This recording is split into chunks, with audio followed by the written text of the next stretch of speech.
welcome you all here to our Violins of Hope concert. And I want to introduce Bill Franklin. He's the president of the Jewish Federation of Reading Berks. Good afternoon. Thanks to Violins and Dave Kline, we have the good fortune to hear the Mountain Folk Violins of Hope Quartet today. Music unites people. It's intimate. It connects people with each other and their community. There is music in every culture and in every different part of the world. In all of these different types of music, the one thing in common is they connect us to each other. However, I'm pretty sure that the violins never sang the music you will hear today. So without further ado, I introduce you to the Mountain Folk Violins of Hope Quartet. Hannah Violet Phillips, Dr. Bruce Redler, Rick Schmale, and of course, Dave Kline. Thank you.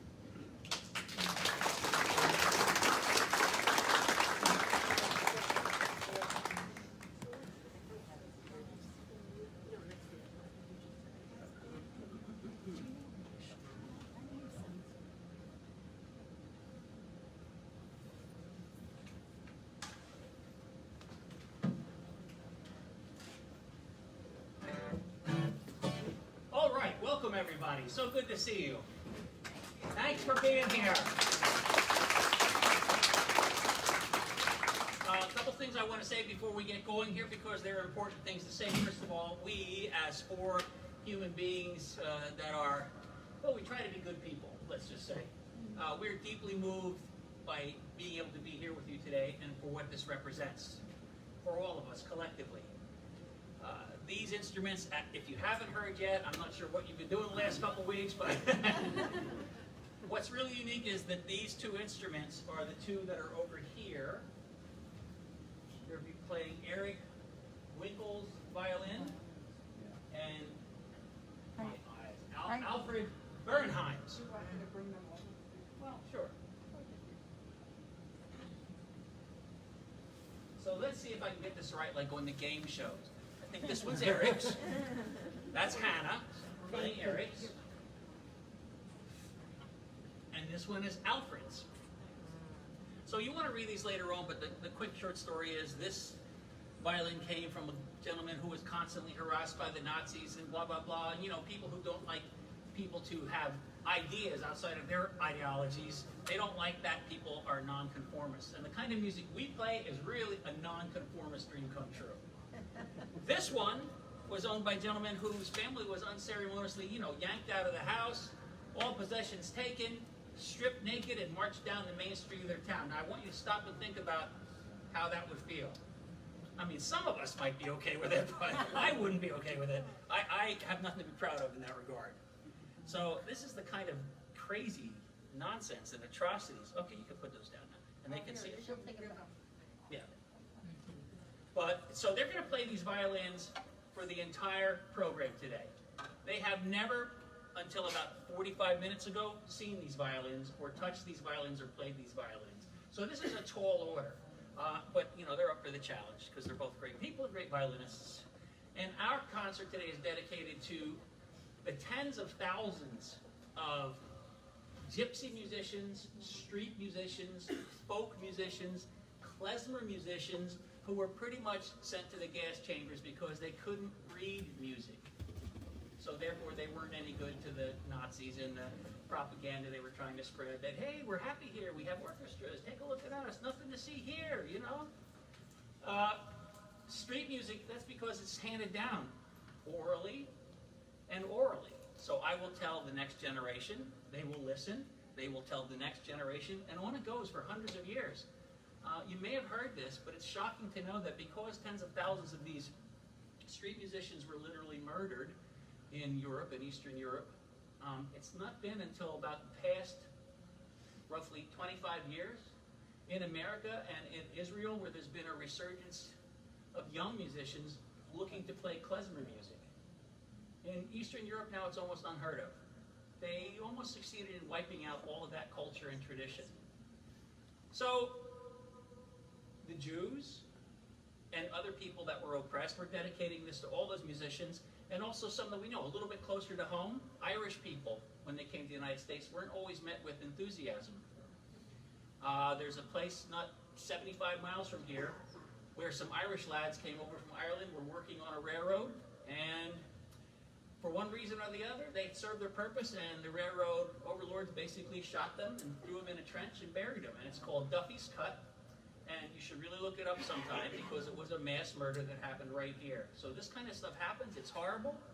And the resurgence in the klezmer musicians is based a lot on the Celtic music. So we're going to start with some Celtic music because they see all these people passing along their oral traditions and the fun that they have through this music. And I'm going to talk a little bit more about that and the musicians and why it is the way it is, and folk music versus classical music as we go along. But the first one we'd like to do is just, it's a happy song. Most of these songs have singing to them, some are tunes, and they're just about things. Boy meets girl, boy loves girl, they get married, they have children, and they come across all of the things that I think personally show us that we all have something in common. Forget about skin color, forget about even race, ideology, religion. Just strip all that away and get to the real stuff. Is most normal people love and are united by their love of family, their love of food. I love food. Their love of friendship, culture, music, dancing, and maybe a little beverage here along the way now and then. So that's the starting point to show you that we have a lot in common. This is kind of an Irish love song called Angeline the Baker, about a boy who met a girl named Angeline. He loves her a lot. Okay? One, two, three, four.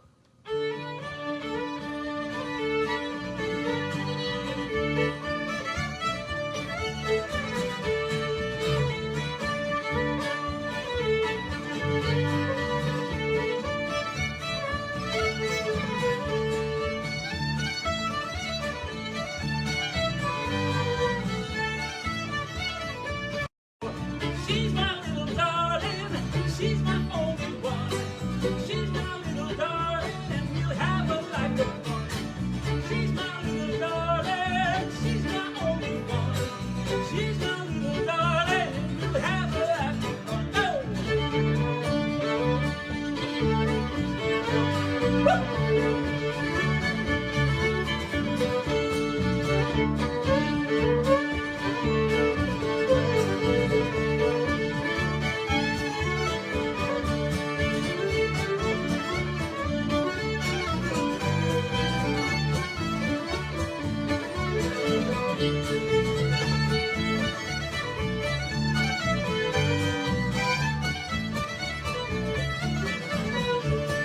Angeline the Baker, ages 43.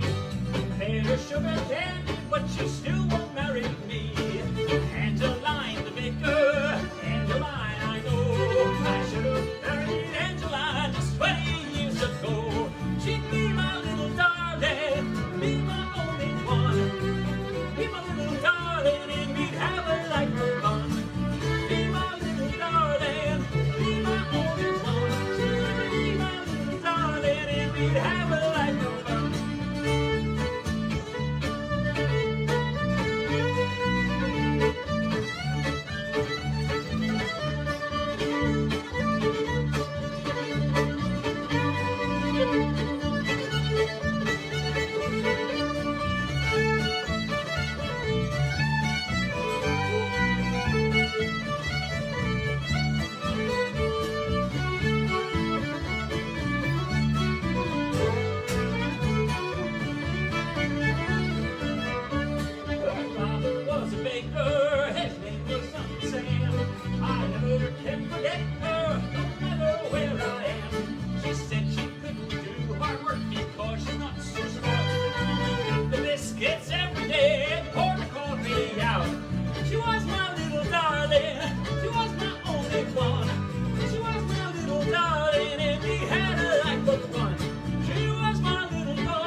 much. I just wanted to point out that normally when people play the fiddle, people dance. And I don't know about you, I didn't see anybody dancing. I did see some feet. I saw some feet, so that's a good sign. A little point up. So feel free to just move the chairs to the side and start dancing your hearts out. But I'm okay if you don't. Thank you for being here. Maybe I can point out, interesting on the violin that Russ is playing does not have the chin rest, if you've noticed that. Oh, is that why you have that thing there? I looked over at one point. Sorry about that. There are extras Oh, here. that's right. So Hannah gave me this, and this is like a good luck charm. Russ gave me this, and then I gave him the watch. Yeah, I said you could have the good fiddle. But it just shows what I think that's really interesting and really very neat to point out is when it comes to just fiddle players, and for so many different reasons, a fiddle can find their way to their beloved owner. And it just adds one more piece of a story, and some prefer to play different ways and have different tuners or not, or have the chin rest or not, or have how they hold the bowing can be so different. And so I think it just adds to so much of the history today. So thank you very much.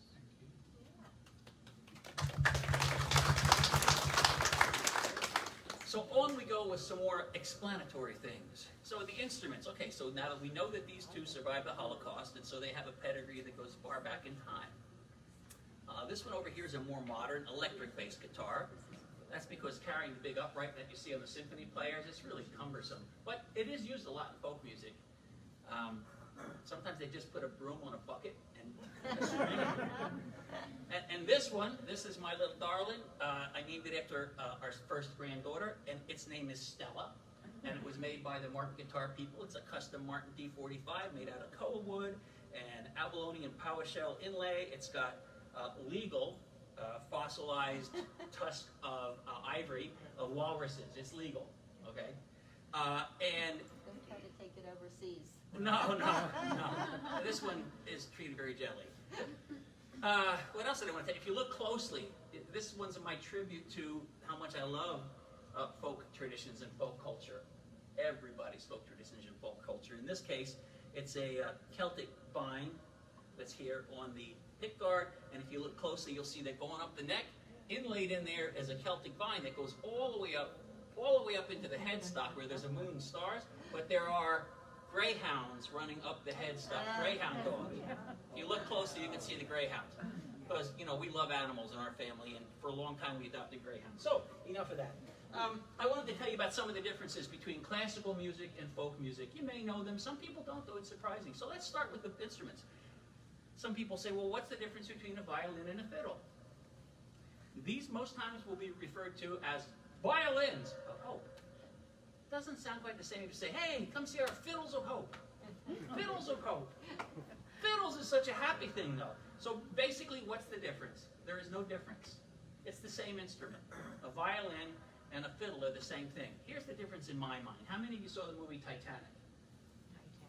You remember the scene where the very well-to-dos were up there in the first class having their dinner with their suit and ties and their tails and, you know, dressed to the nines. And then they cut to a scene down below in steerage where they were dancing and having what the Irish call a ceilidh, a party, crazy party, people drinking, dancing, having fun, loving life, musicians, street musicians, never played before together, making people happy.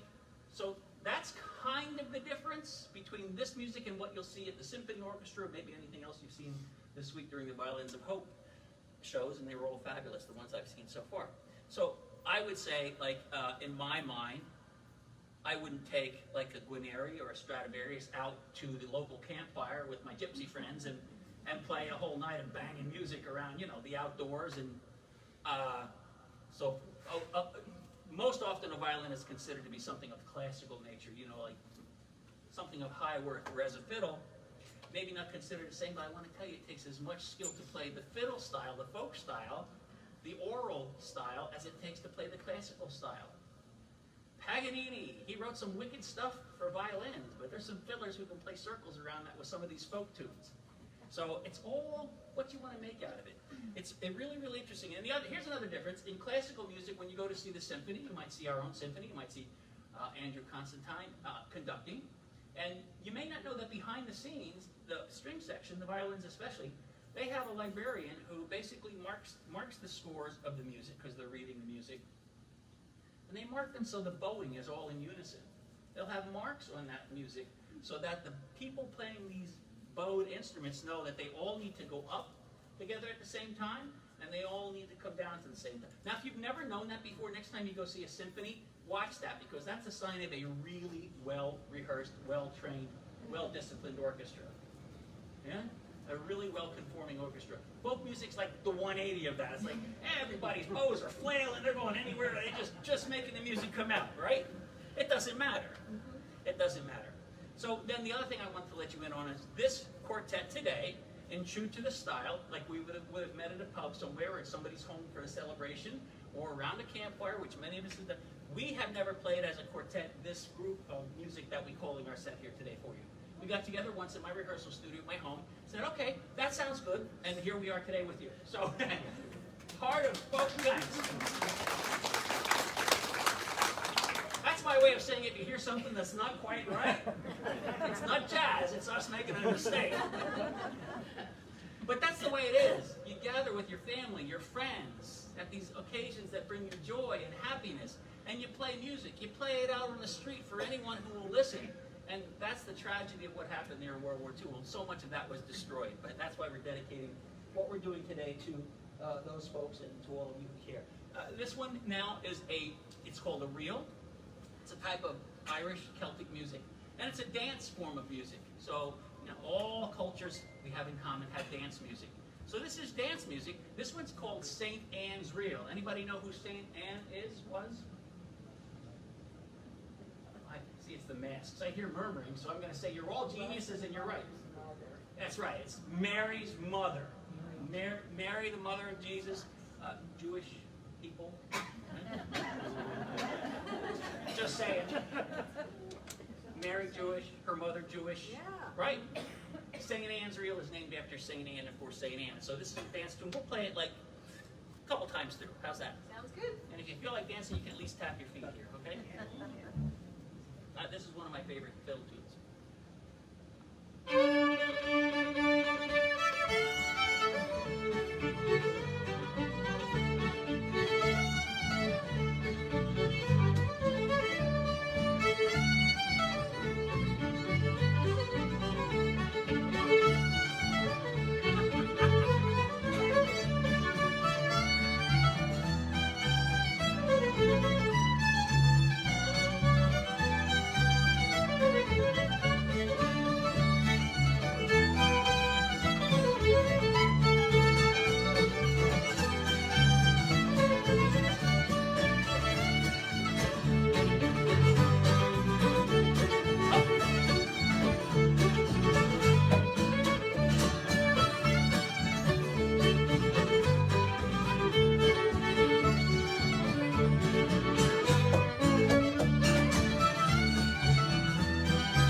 calls came in. Thank you. What a blessing to be here with you all. A lot of people couldn't get in here today, so we decided, I asked the band members, and this shows their pluck. They're willing to stream it live on Facebook. So right now we're live on Facebook around the world. So let everybody know you're here.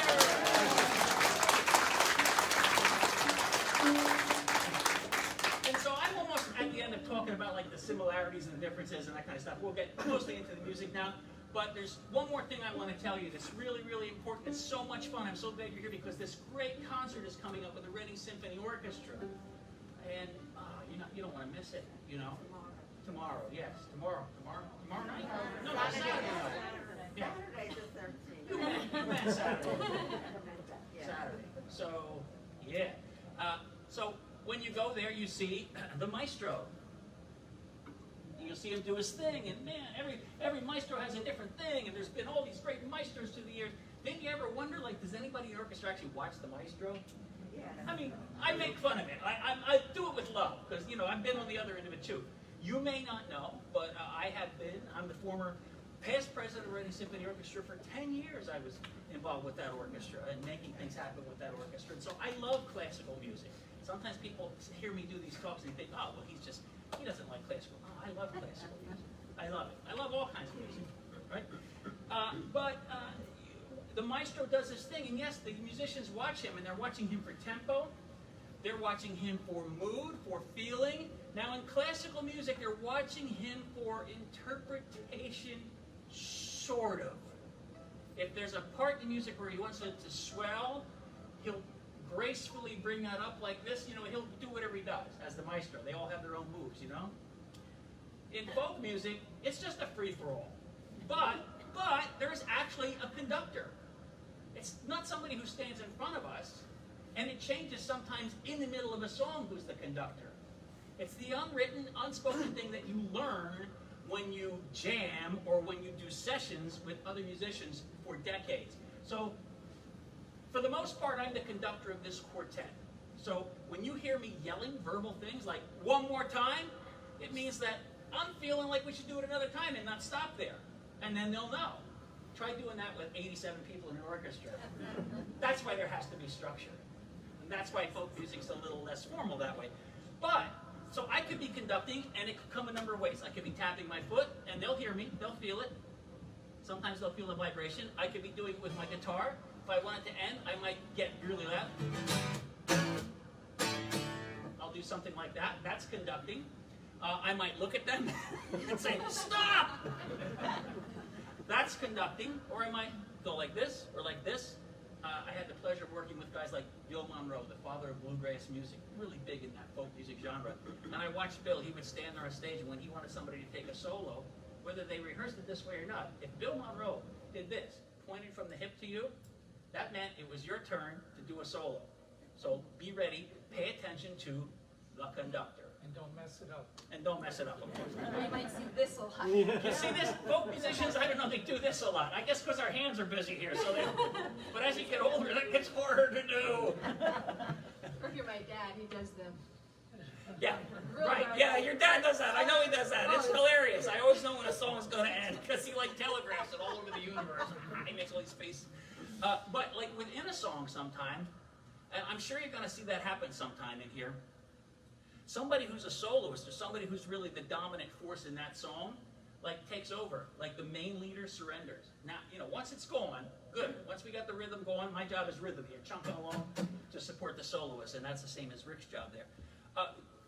We'll step back, and then you might see Hannah look at Russ, or Russ look at Hannah, and in those moments they're looking, they're going to decide, like, well, now, are you going to play a solo here, or I'm going to play a solo, we're going to play it together, what's going on? And somehow they know what's going on, most times.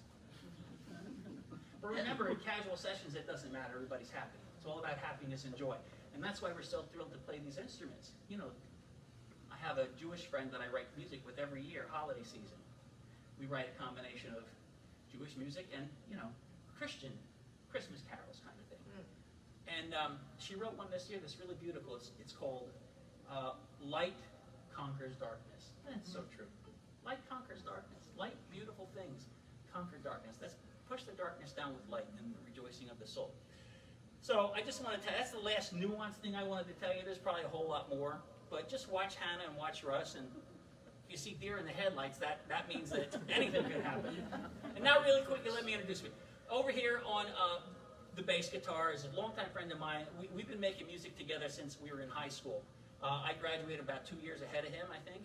And I would used to go visit him in high school. We'd talk about music, and then I'd get kicked out by the teacher because they'd be like, "You're a senior. You're ready to graduate. Why are you coming here?" I'm like, "Well, my music friend's here. We're just having lunch together. What's the problem?" And we would play music in his basement. His dad was a saint, and his mom, really. They'd let us play there. And, you know, so Rick, very beautiful person. So give it up there for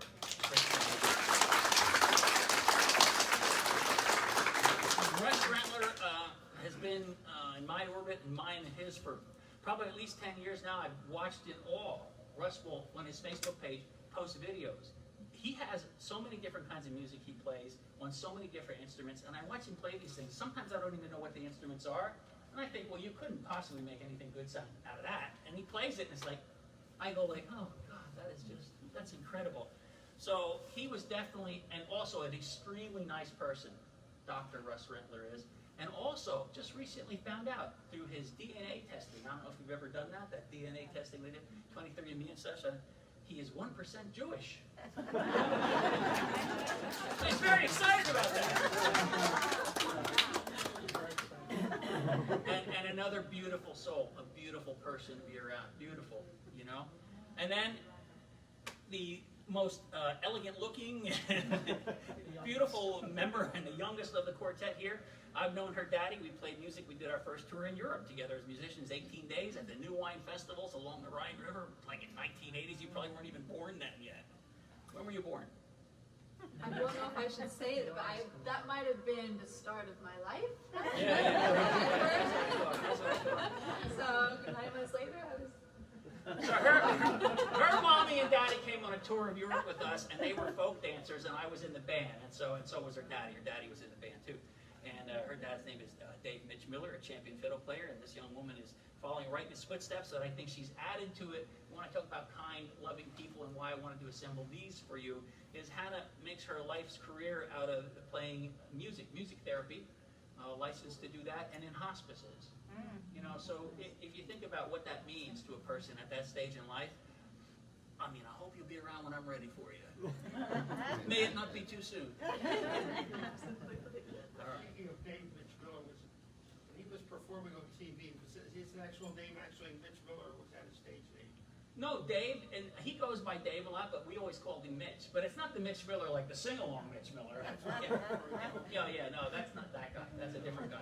You mean the beatnik Mitch Miller from the 50s? Like, no. Yeah, the 60s, he had a show on Monday night. Yeah, no, that's a different Mitch Miller. Good question. The Though. little ball of the... Yeah. So his actual show was his actual name, or did he have a different name? Or was that, you know? No. Mitchell Anderson. That's his name.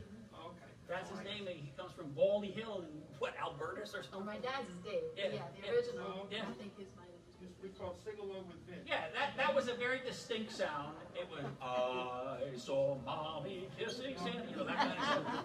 That's some of the kind of Christmas music that people around the world and other cultures must just scratch their head at. Like, Christians are singing about, you know, mommy kissing Santa Claus. Not sure what's up with that. Okay, we got to move on because we have so much material and we want to keep rolling with you. I'm going to sing a song now. I love this song. It's a song that's known from the west to the east coast, north to south in Ireland. And it talks about the oppression of people, and it's hard to believe. I mean, of course, people from Jewish ancestry can believe this because you went through much, much worse, horrible things. But and even in Ireland, you know, kings of England, you know, to Irish and Scottish people, that wasn't always a pleasant, happy thing. You know, there were mass murders there was craziness, there was famines, and this is a story about a gentleman who was trying to keep his child from dying because they were literally starving in Ireland. And so he took some corn from the local lord's cornfield. And for that, he was put on a ship and sent to Botany Bay in Australia, never to see his family again. And these are true stories, and these stories are handed down in the oral tradition, the spoken word and the music. So I'd like to pass that story along for you because it's a cautionary tale, as are a lot of these things that we read. Let's be a force for good, not for evil, and let's not let evil ever do this to people again, or let's stop it when we can.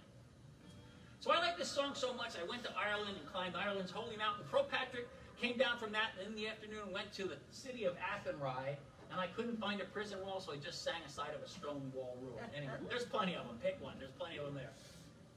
It's called the Fields of Athenry. It's a real place. By a lonely prison wall, I heard a young girl calling.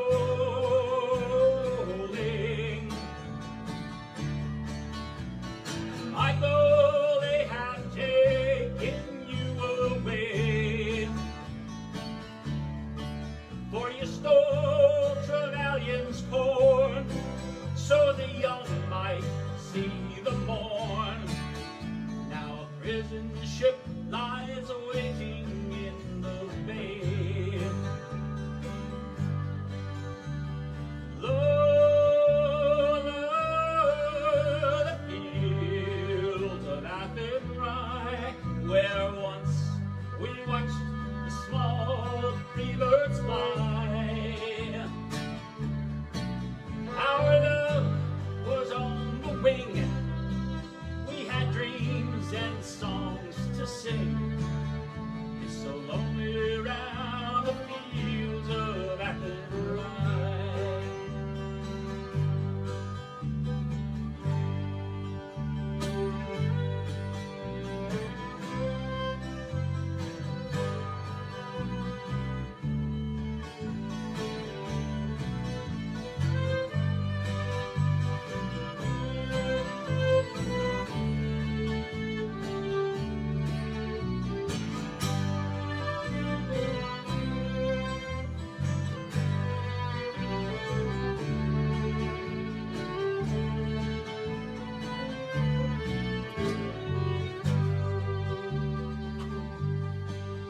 By a lonely prison wall, I heard a young man calling.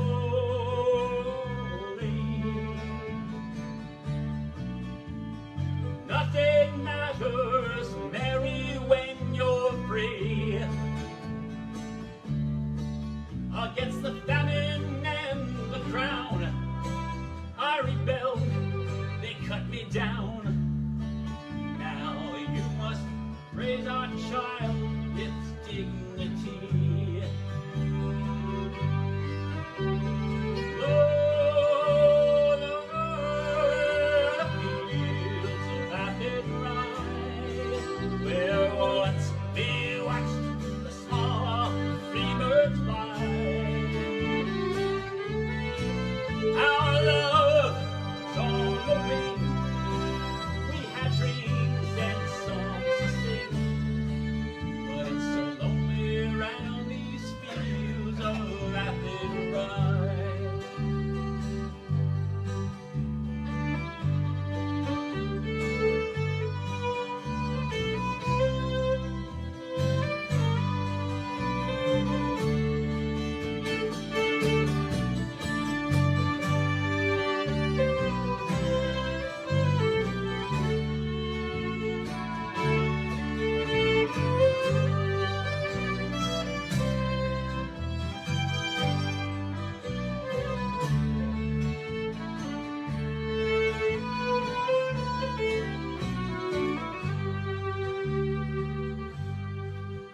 By a lonely harbor wall, she watched the last star falling.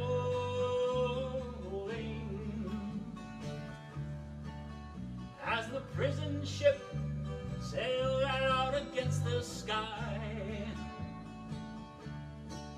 for she lived in hope and pray for her love in Botany Bay. It's so lonely round the fields of Athenry. Lord, the fields of Athenry,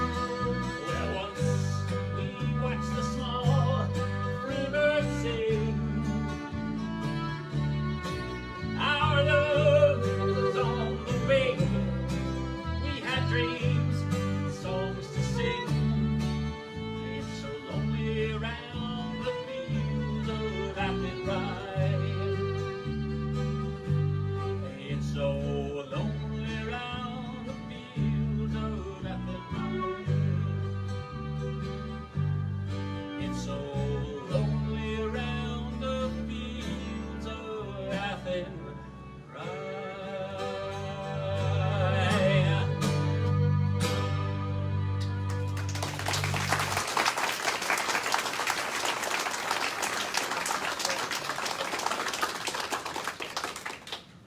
This guy can sing, can he? Thank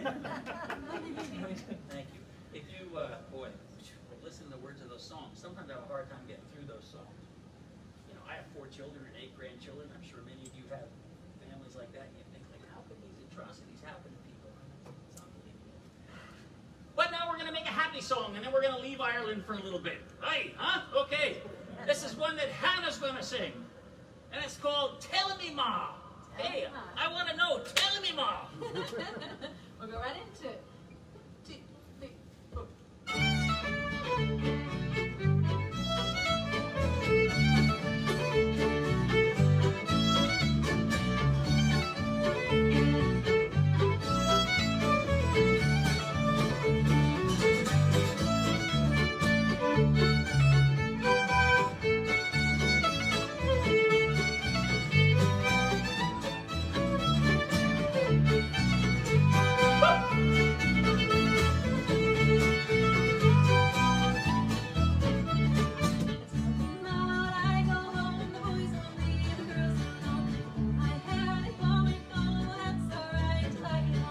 She's handsome, she's pretty, she's a belle of Belfast. She's flirting 1, 2, 3. Please, everyone can help me. La la la. La la la la la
Did you see her foot go up at the end there? Those in the back couldn't, but it came up. Hey, look, I can almost still do that as high as you can. So, okay. Now we're going to do a beautiful, now we're going to move from that era, or from that culture, to the Civil War. We're going to come to the United States of America, where a lot of the Celtic influences, German influences, Jewish influences, this great melting pot of America. But in this particular case, we're going to focus on the music that came over from Great Britain and hit the Appalachian Mountains. Boom! Those first settlers hit those Appalachian Mountains and stopped them dead in their tracks. There they were. And they spread all the way from the Appalachian Trail of the Appalachian Mountains, you know, from Georgia all the way up to Maine, and brought with them their cultures of dance, oral tradition, singing, was a great documentary that Ken Burns put together, and he used this as the title track, and we hope that you'll enjoy our rendition. There's words to it, but we're not going to sing them because this is a great example of how words can just get in the way, and this one's called Ashokan Farewell.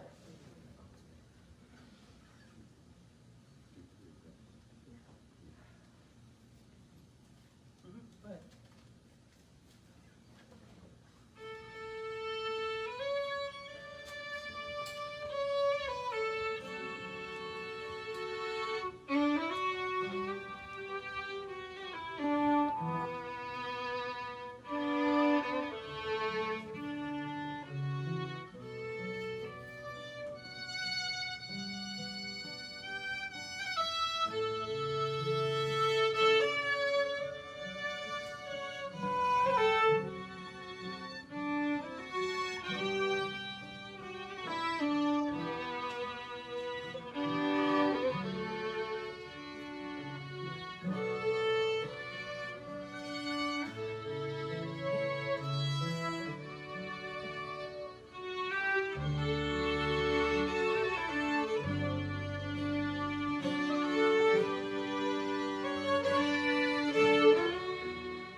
instruments now.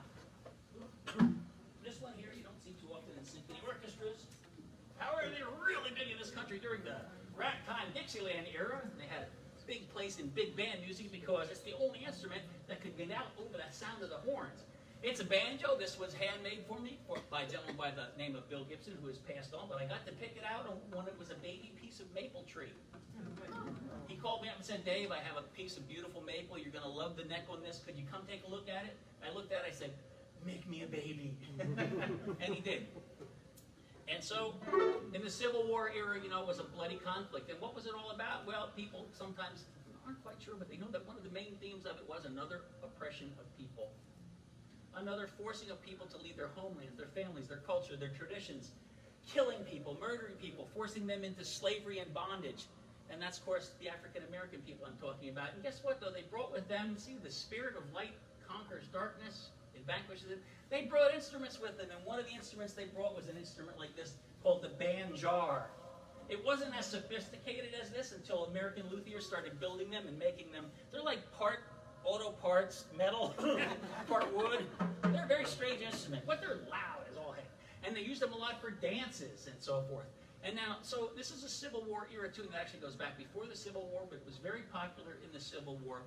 And the story on this one is, we're going to play a tune for you now called Soldier's Joy. That's basically what's called a banjo fiddle tune. Most times in the early days of this country, you would have seen, you were lucky if you had a fiddle player. And a fiddle player could light up the barn with music all night long and people would dance. And sometimes you're lucky you had a banjo player there too. Very rare to have a bass player or a guitarist. It was mostly banjo fiddle. So that's the foundation of our folk music in the Appalachian Mountains anyway, the Appalachian Mountain music. This song started out with lyrics after the Civil War because it was so bloody and horrible. So many guys got killed and died, girls got killed and so forth, and in a horrible way. It started out as a song, well, let me put it this way. In the modern era, we have nicknames for all kinds of things. There are nicknames for the drugs that are abused nowadays. There's pot, there's speed, there's, you know, name them, I don't know, whatever. So we have nicknames for things. In the Civil War era, a nickname for a particularly heinous and very addictive drug was called Soldier's Joy. And why was that? Soldier's Joy was a concoction of whiskey and morphine. They'd put morphine and whiskey together, they'd stir it up, and they'd give it to the soldier, and basically that's because they were going to have to amputate his legs or his arms or whatever. They were going to have to put him through some gruesome thing out in the field, and maybe they had a saw that was used to build a barn the day before, maybe they had surgeon's tools. Anyway, it was highly addictive, and the soldiers got so addicted to it, it became a major problem toward the end of the American Civil War. And this song has lyrics, something to the effect, I've only ever sung it all once because it's so morbid. It's like, hey, send my mom a letter, tell her my legs are all gone, gangrene came in my body, and I got my soldier's joy, though I'm feeling good. Now somehow, ladies and gentlemen, this song lost the lyrics in history, and the melody carried on to this very day. When we played barn dances up here in northern Berks County, one of the last places, Kempton, is in particular up there in the mountains, Hawk Mountain, that area. If we play barn dances, hoedowns, if you will, this song is one of the most popular dance songs to this day, ever. Square dances, hoedown. It's a happy, happy dance song, but people don't really know the real background of it. And that's okay. Now you know it because I like to tell the story. But anyway, let me just hit. They're also very hard to tune. Let me hear a D.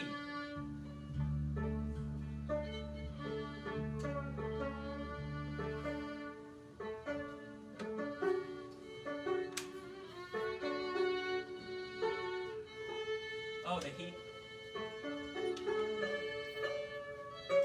They're like violins. If one string goes out of tune, all the rest of them follow. Like, hey, let's all be out of tune. Why not?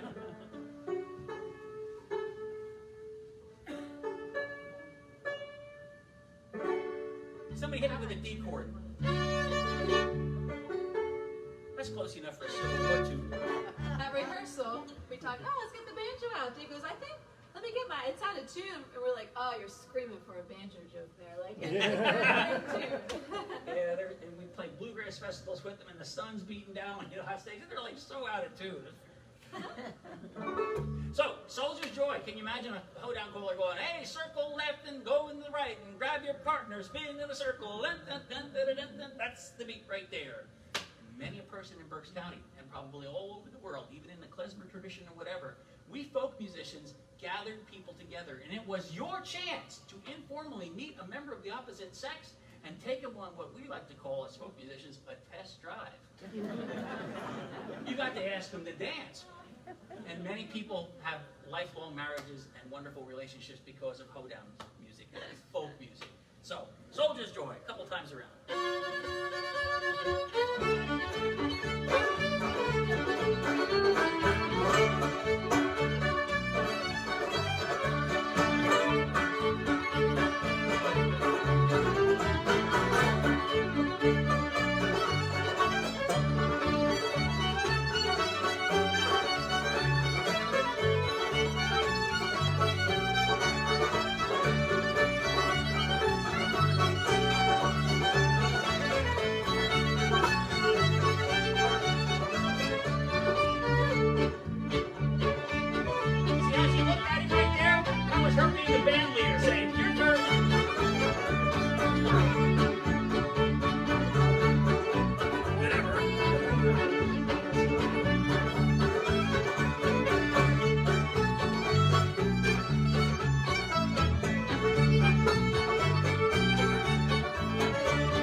In the field, north and south, that would have fiddle players and banjo players in the regiment that would play songs like that, especially before a big battle was coming the next morning.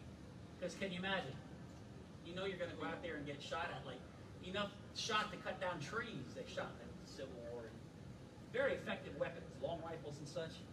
And so they cheer them up and they play these, and then the guys would all be like, yeah, yeah, yeah, yeah, yeah. And then the next morning reality would set in, but at least they were happy the night before. So now we're going to take it into the modern era even more. We're going to go all the way from the Civil War era up into the 60s, 70s, and 80s when a guy by the name of John Denver, you ever hear John Denver? Venerated the fiddle by making a song all about what's those things I talked about earlier. Family, music, life, love, children. Morphine's not a part of the story. That's about you. MD. And he did this one here. Well, thank God I'm a country boy. I wrestled with this because people also they like to sing "Almost Heaven, West Virginia." I like to play that too. But this one here features like the idea of this song right here is that to make this stick, it's like these instruments here. I'm like hoping this one. I got this made intentionally so someday it'll be passed down to one of my grandchildren. Hopefully it will. I don't know. And after that, who knows? These violins, I like to think that the people who played and own these violins, they're here with us right now. Their spirit, their energy. What do we really know about this? We don't know nothing. We don't know. But we can hope. We can dream.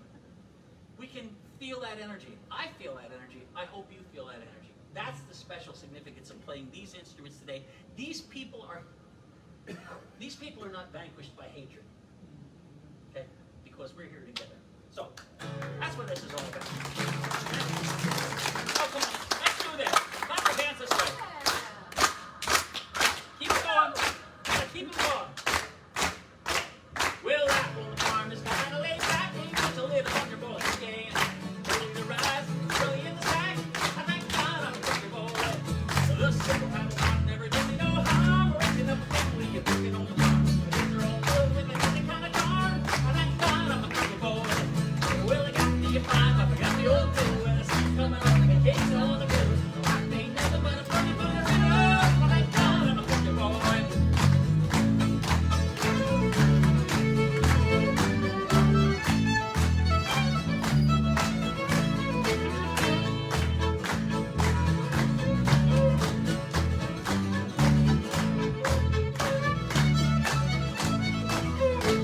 When my work's all done and the sunset's low, pull out my fiddle and I'm picking up the roll. The kids are asleep, so I keep it kind of low. I thank God I'm a country boy.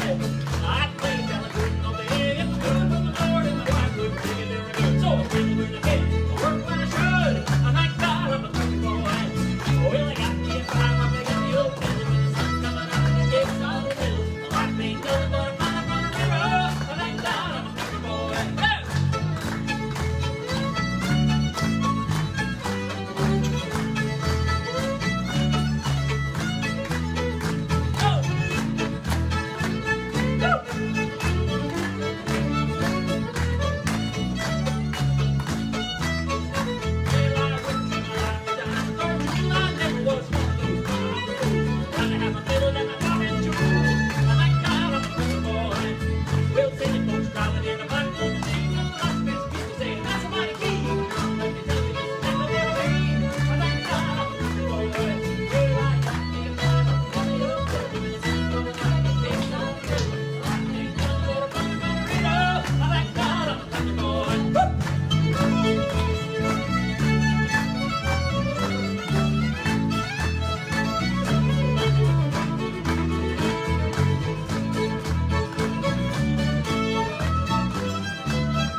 I fiddled with my daddy till the day he died. He took me by the hand, held me close to the side, said, "Live a good life, live it till with pride." And thank God you're a country boy. My daddy told me young how to hunt, how to whittle, taught me how to sing and play and all the fiddle, taught me how to love and the kids just so little.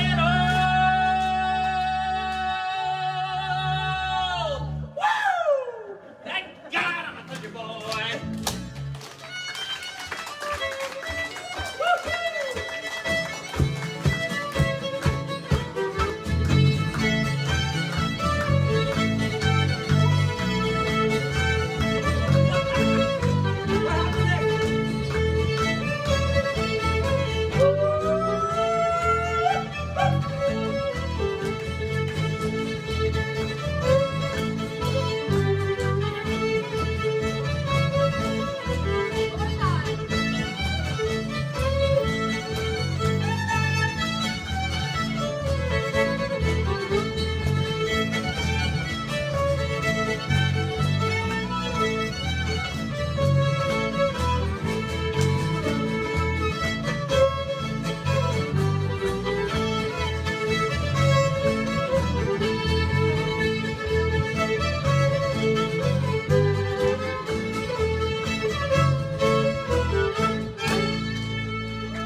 Rick, I gotta see how high you can go, Rick. Oh, no, you don't want to see Rick it. has You not don't been wanna doing his see it. silver sneakers. Okay, now we're going to move into our last set. I have no idea what time it is. I apologize if we're over time. I don't know. 3 o'clock. Is it 3 o'clock? What time did we start? 2. Oh, okay. Well, we have one more grouping of song. I don't want to leave until we do this grouping of song because it's important. Is that okay with everybody? Thank you! We're playing really fast. Okay, so now we're going to go back to the Celtic tradition of those oppressed people, and we're gonna mix that with the klezmer tradition of those oppressed people, and we're gonna like just do our best to kind of like fuse that all together to show you that we all have more in common than we have differences. Spread that message. Will you please be the light that spreads that message? And so, we're gonna let Hannah do her thing right now. You may be familiar with some of these. I hope so. I want to say thank you. Thank you so much to the Federation for having us here with you today. Thank you to Dave Kline, who invited us all to be a part of this once-in-a-lifetime experience with him. We are so fortunate for that, so thank you. Love you. That's great. Thank you to Violins of Hope for starting this, for collecting, for ensuring the integrity and the history and the voice of these instruments. And we do not take this lightly, and the stories are never ending, it seems. And while that breaks your heart, we can just take from it what today is all about. And the quote that says, "Where there is music, there is hope." And so as we start with Shalom Chaverim, it is a song of peace and a song of friendship. Certainly can be sung as a greeting, but many times as a farewell. So peace and farewell, my friends. And may our paths cross again. But thank you so very much for having us today.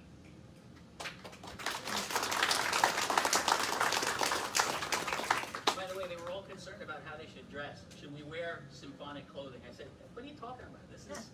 This is not a symphony orchestra. So just so you know, they really were concerned about what you think today, and that's good. They really respect these instruments and your culture. And I do want to share a personal note on the story. This is the first board over there, Eric's violin, and you can read it, but the end says that this fiddle was passed on. He had a caretaker, and he passed this fiddle on to her. And for someone who works in hospice, and I know how deeply profound those connections can be, I can't help but to just feel a lot of symbolism in that, and think of just those hearts that have been through what they've been through, and to carry it on.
love you all.